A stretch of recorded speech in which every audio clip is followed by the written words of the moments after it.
Hi everyone, Josh here with another training video, and today I wanted to talk to you about the importance of warming up and how to warm up properly. So most of you know that warming up is a very good idea before you exercise, and the main purpose of this of course is to reduce the chance of you injuring yourself and to optimize the experience so that you feel good and you feel ready to train.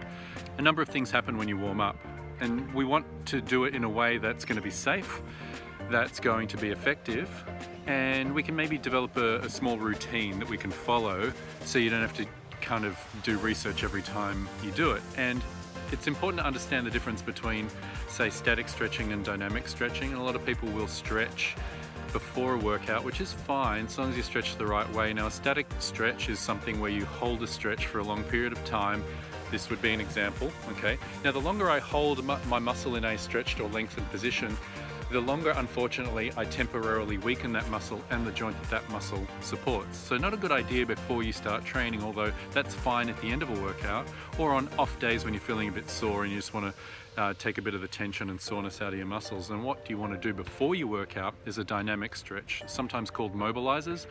And what this is a form of stretching where you're not hanging on a muscle per se, but you're moving through a range of motion constantly. What that does is it warms up the joint, lubricates it, warms up the muscle, oxygenates the blood, just warms you up overall, switches on your nervous system, activates your core and your balance centers, and essentially means that if you've got an 8-cylinder engine, you're accessing all 8 cylinders for your workout rather than only, say, 3 or 4, which can happen if you've been sitting a lot.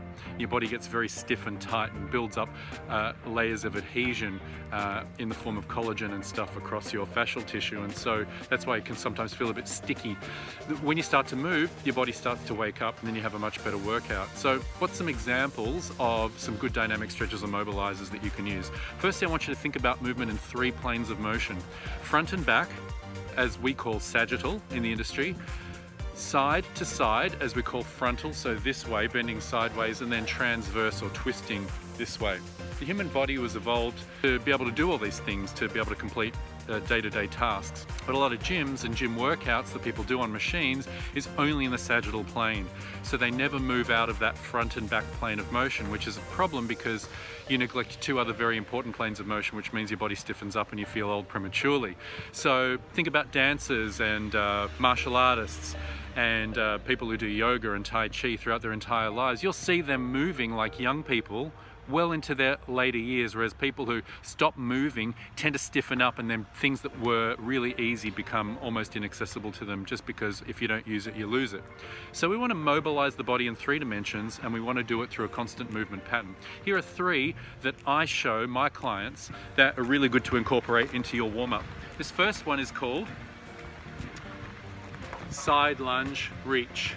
You're basically doing a side lunge and pointing your fingers down to your toes. I like to start with this one because it's nice and gentle. From the side profile, what you want to consider is a flat back. So lift your chest so you're flat through the back here. Make sure you don't arch your back, so pushing your chest out, pulling your shoulders back. Weights on your heels. Okay. And then trying to stack vertically at the side of the lunge your hip, knee and foot over each other like this. So try not to have the knee falling in or out. Okay. So that's the side lunge reach. The next one I show is the front lunge side bend. This is one of my faves. Bend the back knee. Start off by stretching your hand that corresponds to the back foot as high to the sky as you can. So you're not waving around here, simply bending the spine to the side in the direction of the front foot. This one is going to challenge your balance. You might actually struggle to not fall over when you start doing these, and that's sort of intentional. Why? Because by challenging your balance, I wake up your body and your nervous system. You'd rather lose your stability during the warm-up than when you're actually moving really fast or with load. So that's the front lunge side bend.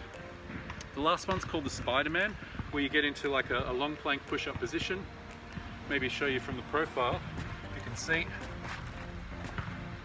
Flatten your back, make sure you don't sway back, make sure you don't have your bum in the air too high, and then take one foot to the side of your hand, drop your hips, lift your chest, and the hand that see the foot reaches up to the sky or the ceiling, and you look up at it, pop it back down, feet together, repeat to the other side.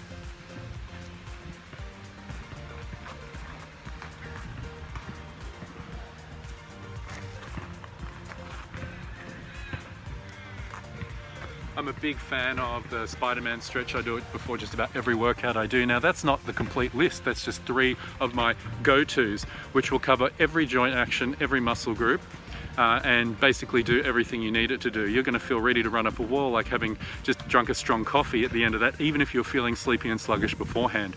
So if you need more ideas, feel free to reach out and I'll send them to you, but try and incorporate those 3 into your warm-up. How many reps should you do? Well, be intuitive about it. It depends on how long you've been sitting and how stiff you feel. If you've just gone for a jog or you've just finished an at-home YouTube yoga class and you might be feeling pretty loose, you might not need to do it for long, right? Just listen to your body. If it feels tight and it's pulling, then do it for a bit longer. And if you really want a guideline, maybe consider doing each one for about a minute and then moving on to the next.